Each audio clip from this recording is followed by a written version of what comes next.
haligi ng isang pamilya at madalas siya ang pinanghuhugutan ng lakas, ng ilaw ng tahanan at ng kanilang mga anak.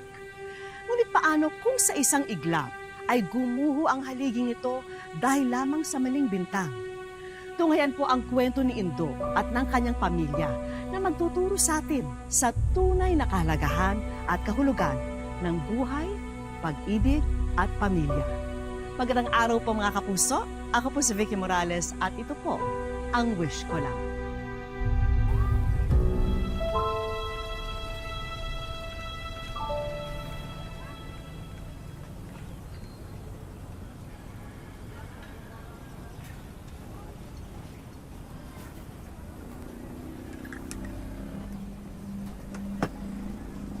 Sino yan? Mahal?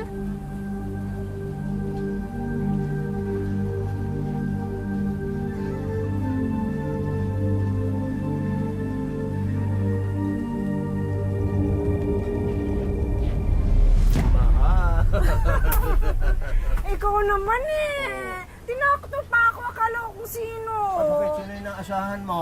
Ikaw talaga. Oh, kape ka muna. Mainit ha, mainit. Salamat. Palabo ng palabo yung mga mata mo, ha? Dapat patingnan na natin. Ay, hayaan mo. Susunod na anihan, pag kumita ako, uunahin natin yan. Ha? Huwag mo na akong isipin. Gastos pa kung Ay. magpapatingin pa ako sa doktor. Ayaw mo ba nun? Mas gwapo ka sa paningin ko kapag malabo ang mata ko. Oo, para sinabi mo, pangit ako. Ah. Hindi! Ano ka ba? Magkakaanak ba ako sa iyo ng marami? 3. Kung pangit ka sa paningin ko, Mga anak natin. Ay. Hindi ko kayang buhayin.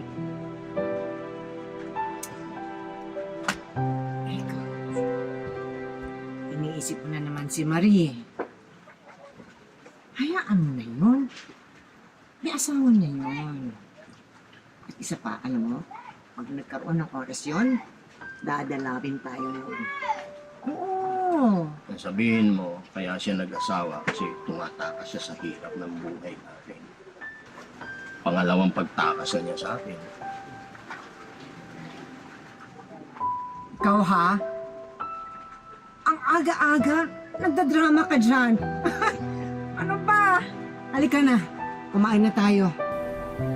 Magsasama ka ba mamaya? Oo. Ilalaban ko si Nestor. Oo. Ready na siya, baka sakali swerte ka. Saswertehin ka.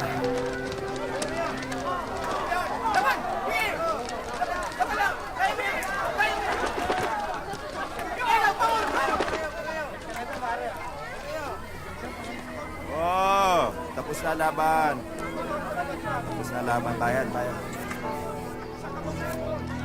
Oh, Indo, tapos na laban. Bayad.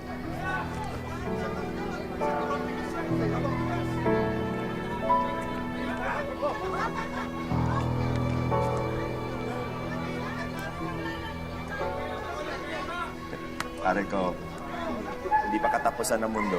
Pare, katapusan ko na kay Mari. Lahat ng pera ko, pinusta ko kay Nestor. O ito, balato ko sa'yo. Ay na. Gapin mo na. Pang-inom mo yan. Pare, hindi ako umiinom, alam mo yan. Hindi raw umiinom, kilala kita. Pare, inom natin yung pagkatalo. Hindi nga ako umiinom. Para kay Nestor. Namimiss ko si Nestor. Pare, awat na. Manok lang yun. Malas yata ako talaga, pare. Mahina ang ani. Tapos, mahina ang kita sa sabong. Saan ako lulugar? Ayoko namang magnakaw, pare. Alam mo pare, weather lang yan. Balang araw, mananalo ka rin. Kung gusto mo, iulot mo yung bago kong alaga. Malakas yun. Ilalaban mo yung manok mo, pare. Paano si Mr. Gomez? May paalaga pa siya sa'yo. Magagalit yun. Hindi. Tsaka hindi niya malalaman yun. Alam mo, Pera pa niya ang gagamitin ko para makabawi naman ako. Ang dami ng pinanalo ko sa kanya, hindi magbigay. Pare, iba ka talaga. Kaya lang, ewan ko dyan sa... Ay, Oh! Ay, nako. Kita mo, malas talaga ako. Kita mo? Sabi ko na malas. Baso lang, minalas pa ako. Ingat ka, pare. Ilagay ko muna dito. Andali. Kuha ko ng baso. Nay, si tatay po nagiinom mo. Indo, mahal! Ano ginagawa mo dyan? Tanghaling tapat, uminom ka na. Panalo ba? Ah!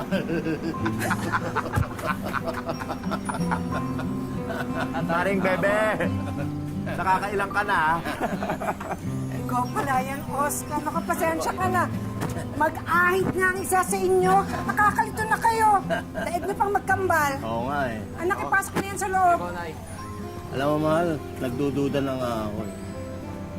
Itong pare ko, parang kapatid ko sa labas eh. Hindi lang pinapasok ng nanay ko sa loob. Ano? Panalo ba?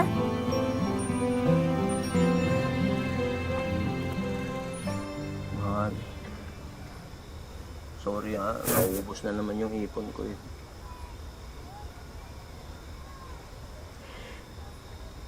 Tignan mo na kasi yung pagsasabong mo. Hindi ka man laging panalo sa kahit anong klase ng sugal. Eh, alam mo naman, gusto ko mabilis yung pag-iipon ko ng pera. Wala akong ibang gusto kundi maiahon kayo agad sa kahirapan natin. Eh, hindi naman namamadali ang lahat ng bagay.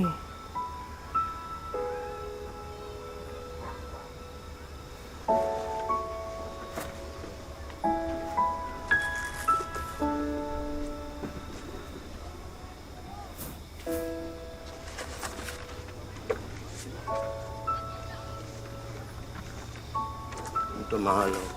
Nakita mo? Matagal ko nang gustong ibigay sa inyo yan. Ayaw ko namang mamatay na hindi ko natutupad yung pangarap kong yan para sa inyo.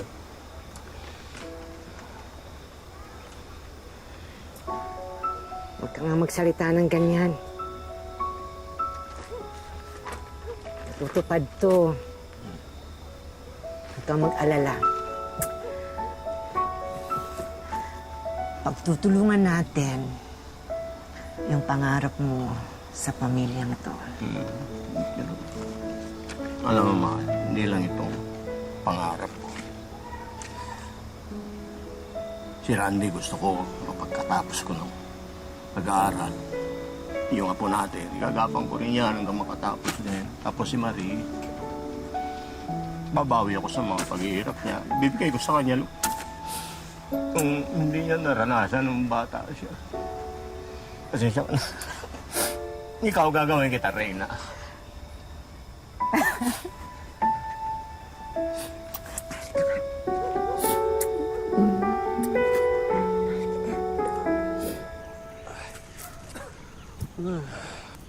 Anak, kuha mo ako ng tubig sa loob. Makainom.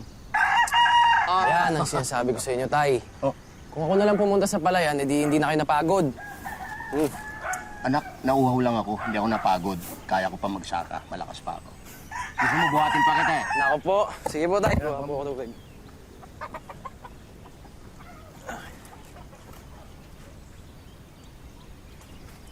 Tatay Lo! Tatay Lo! Oo, ba't sumisigaw? Ano yan? Kanina pa yun excited bakit yung test paper niya sa'yo. Aba, eh dapat lang. 100, walang mali. Mana ka talaga sa Tatay Lo. Ala. Ako po ang pinakamataas sa amin, Tatay Lo. Pinakamataas. Ang galing. Pagdating po ni Nanay, papakita ko po yan sa kanya. Teka po, kailan po ba dadating si Nanay? Ay, dahil perfect ka, mamamasyal tayo. Ah, gusto mo yan? O sige, sige, magbis ka na sa loob. Lista. Tapos ka ng pawis mo. Dalang tayo kay Aling Maring. Paklukuhan natin.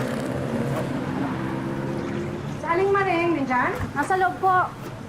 Aling Maring!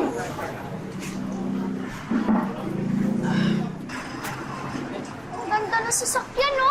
Hindi na. Ano, gusto mo yan? Bili natin.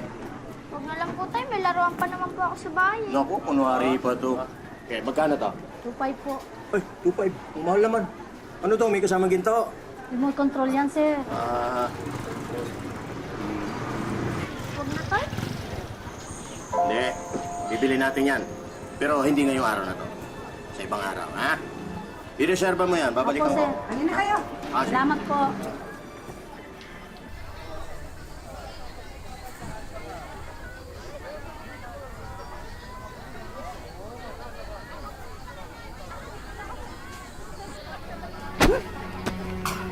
Babalik mo ba ang pera ni boss? Hindi. Babalik mo ba ang pera ni boss? Hindi. Ibabalik, sir. Sa susunod na linggo. Ano? Nasusunod na linggo pa? Imposible naman, sir, kung bukas. Sasagot ka pa. Sasagot ka. Sir, Nasusunod na linggo pa? Busing, sandali lang. Nakikiusap. Bukas na bukas, ibabalik mo ang pera ni boss, ha? Imposible naman yun, sir. Ha? Go.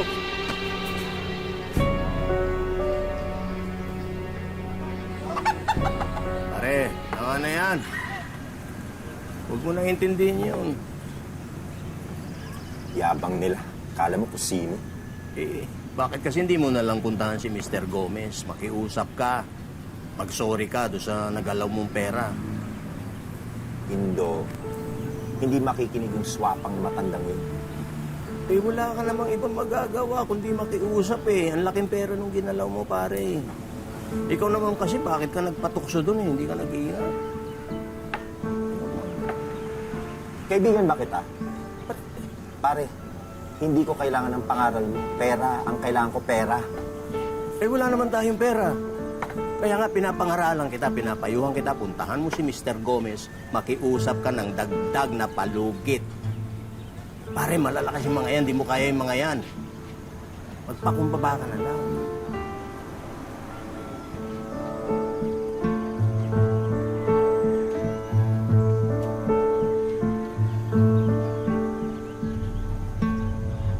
Ikaw pala yan, Oscar. Nakapasensya ka na. Mag-ahit nga ang isa sa inyo. Nakakalito na kayo. Daig niyo pang magkambal.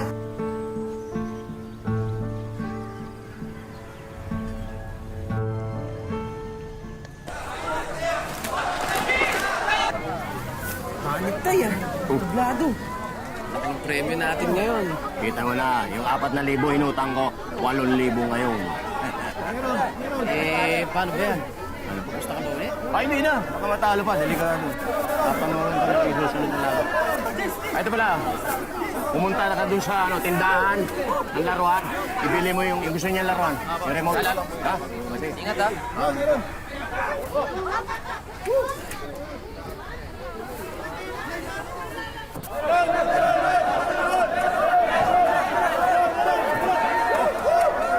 Pare! Ay, Ere! Asa yung kakambal ko, Mr. Suave? Ate,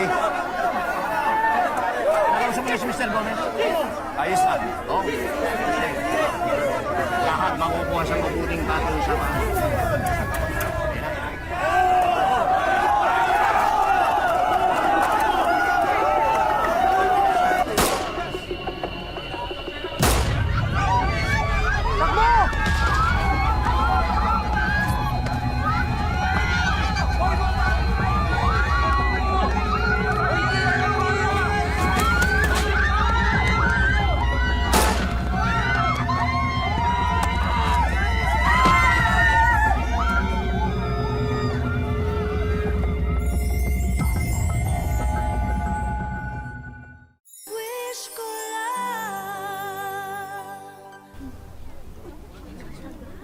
Nasaan asawa ko? Nasaan asawa ko? Hindi. Hindi yan si Indo. Indo! Indo!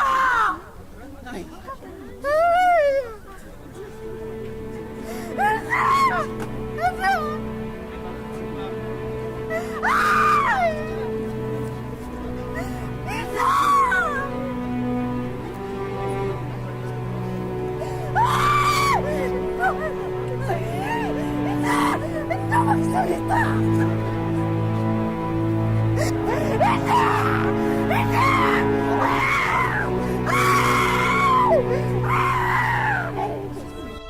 Sa pagpanaw ni Indo, halos namatay na rin ang pag-asa ng kanyang asawang si Bebe na magkakaroon sila ng isang masaya at magandang hinaharap. Ngunit gaano man kahirap, pinili ni Bebe na lumaban para sa kanyang asawa at para sa kanyang mga anak.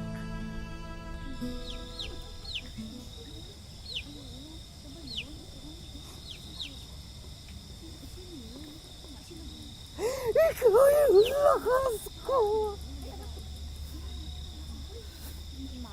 Ang sakit! Mahal ko! Parang... Ay! Ay!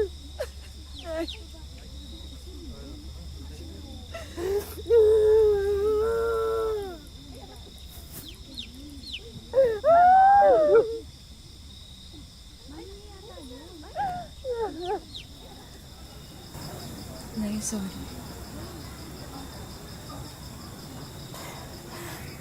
Wala ka namang kasalanan eh.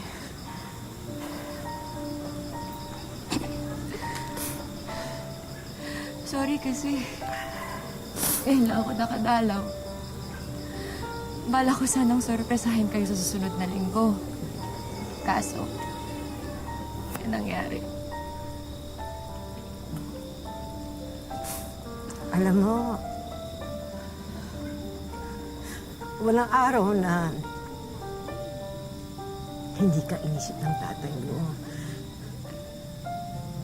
Araw-araw, inihintay niya yung pagtawag mo, yung sana dadalaw ka.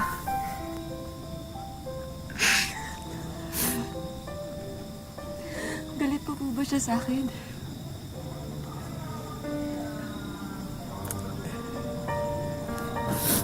Hindi.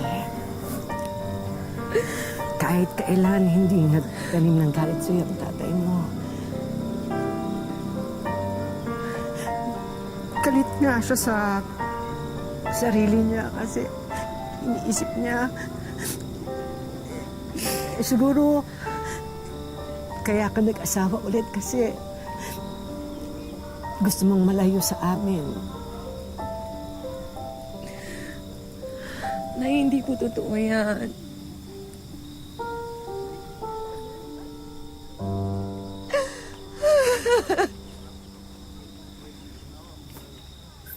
Nagpapaabot ko.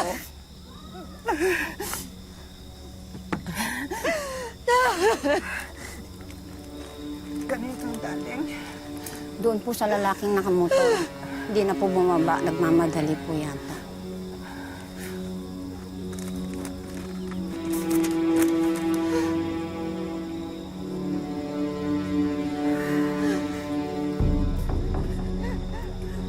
Nasaan ka? Lumabas ka! Pinatay asawa ko! Nasaan ka? Hindi ko kailangan ng pera mo. Ay, katarungan! Katarungan ang kailangan mo! Ay! Ay! Lumabas ka dyan! Lumabas ka dyan! Lumabas ka!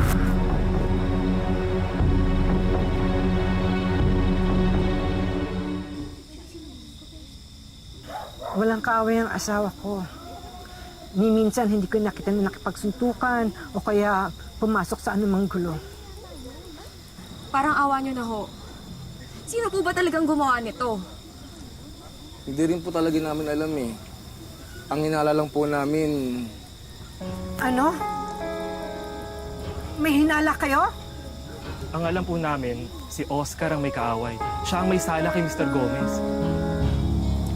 madalas po ko siya napagkakamalan si Mang Indo na siya si Oscar dahil po sa bigote niya. So, si Mang Oscar. Nasaan si Oscar? Nung huli ko po siyang makita, ahit na ahit yung bigote niya. Parang plano niya to eh.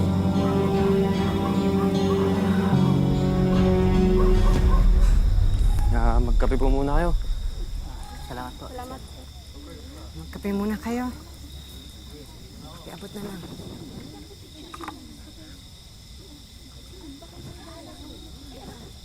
Oscar! Oscar! Oscar! Hayop ka! Hayop ka! Hayop ka! Bakit mo pinatay kaibigan mo? Bakit mo pinatay kasama ko? Hayop ka! Hindi ko bakit!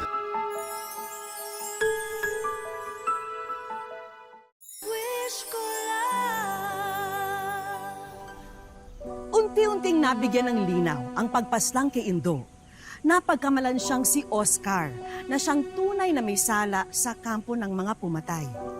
Ngunit kahit alam na nila ang impormasyong ito, hindi pa rin nila makamit ang hustisyang kanilang ninanais. Hindi ko siya pinatay! Hindi pa rin ako! Hindi, traitor ka! Pinatay mo tatay ko, ha? Ha? Paano ba? Dati tama na! Sinungaling ka! Natakot ako! Hindi ko sinasadya! Hindi ko alam na aabot sa ganito! Walang niya ka! Alam mo na talagang pagkamalanin ko, Sindo! Para ano? Anong ginawa mo? Hinayaan siyang mamatay, bakit? Para pagtakpan lahat ng kasinungalingan mo! Lahat ng atraso mo! Sinungaling ka! Hayop ka! Hayop ka! Kuya Oscar, kilala mo ba kung sino yung pumatay sa tatay namin? Kahit yun lang, tulungan mo naman kami mahuli sila! No! Sagutin mo! Sino?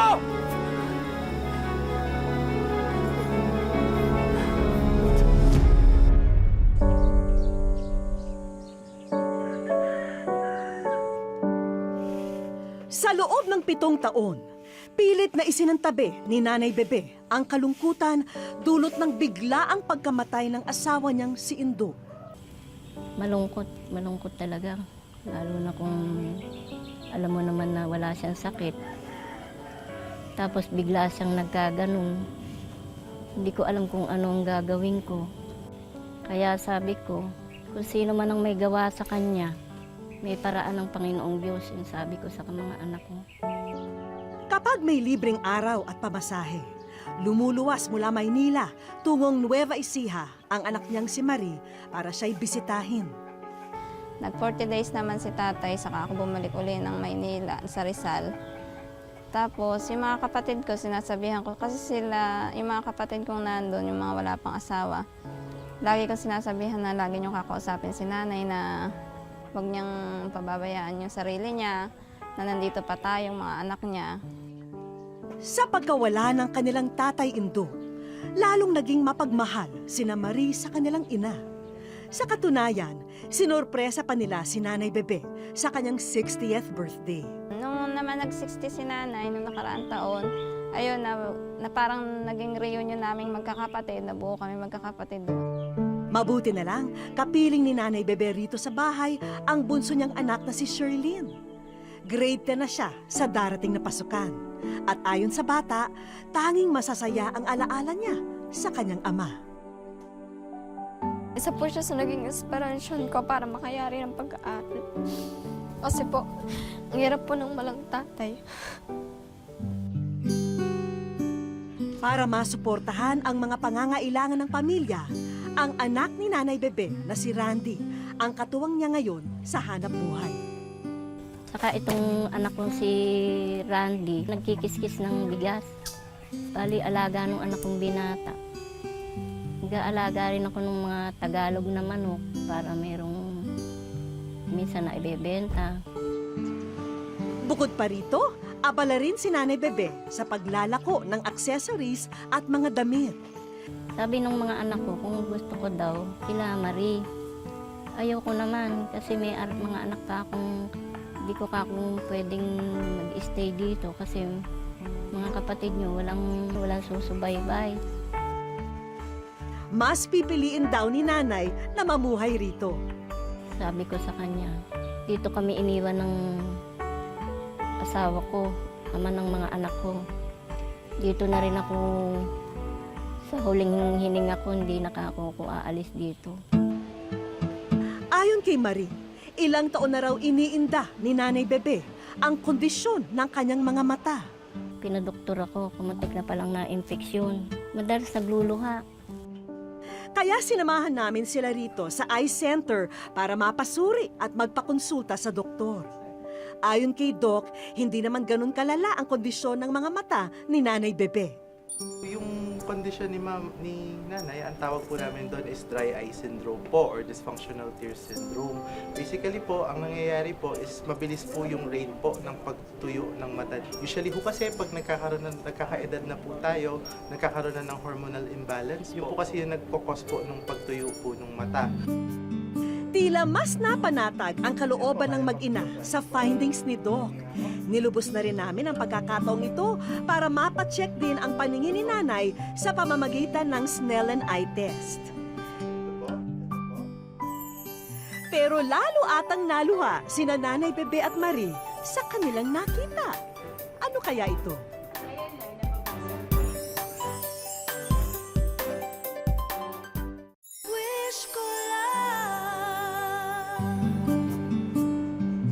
Sumailalim sa tinatawag na Snellen eye test si Nanay Bebe para malaman kung gaano pa kalinaw ang kanyang mata. Pero hindi inasahan ni Marie ang pinakitang slide sa kanyang ina. Sa pagtanggal ng antipara, ang sulat ni Marie ang tumambad kay Nanay Bebe. Dahil ngayon, sila ay nasa wish ko lang. Nabasa mo ba? Kaya pong basahin ba? Yung po yung sulat ko sa amin ko lang. Nakaroon na siya ng bahay, hindi na siya pag bumaba, hindi na siya parang basang sisiw. Sumabay sa buhos ng sorpresa sa araw na to ang maulan ng pagpapala ng langit. Pero sa kabila nito, patuloy ang isinagawang paghahanda ng aming mga kaibigan para sa aming pagsorpresa kay Nanay Bebe. Dahil ang tagpi-tagping tahanan ni Nanay ay upgraded na sa araw na to. Sinalubong man ng ulan ang pag-uwi ni Nanay, singliwanag naman ng araw ang kanilang mga ngiti sa kanilang nakita. Nanay, ang ganda ng bahay mo. Nanay, may dingding na oh. Welcome back home, Nanay Bebe! Ay, Diyos ko.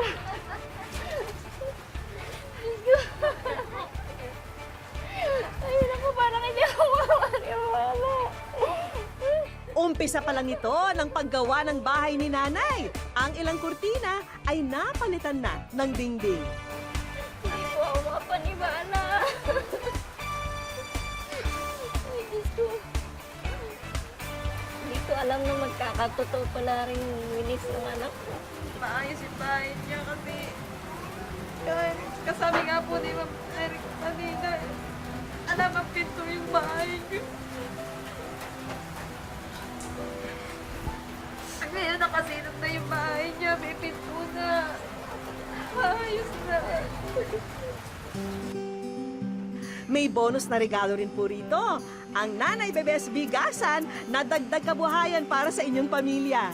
Maraming salamat po. Hindi ko akalain na mangyayari din sa buhay namin yung ganito. Napakaligaya ko, napakasaya ko para sa mga anak. At para kina Shirley naman, ang bagong laptop with Wi-Fi device para makatulong sa kanyang pag-aaral. Salamat po. Kasi po, sa tulong po niyo na to, hindi ko po sasayangin yung opportunity na binigay niyo sa akin para po magamit ko yung mga binigay. May nawala man sa pamilya Karig, napupunan ng pagmamahal ang puwang na naiwan. Isang pagmamahal na siyang tunay na biyayang nagbubuklod sa kanila, anumang unos ang dumating sa buhay. Kasalukuyang tinatapos na ang pagbuo at pagkabit ng iba pang mga dingding sa iba pang mga bahagi ng bahay ni Nanay Bebe. Nagkasala man ang isang tao, ang pagbawi sa buhay bilang pagganti ay hindi dapat mangyari. Dahil kailanmay hindi matutumbasan ng salapi ang halaga ng isang buhay. Hanggang sa susunod na Sabado mga kapuso, ako po muli si Vicky Morales at ito po ang Wish Ko Lang.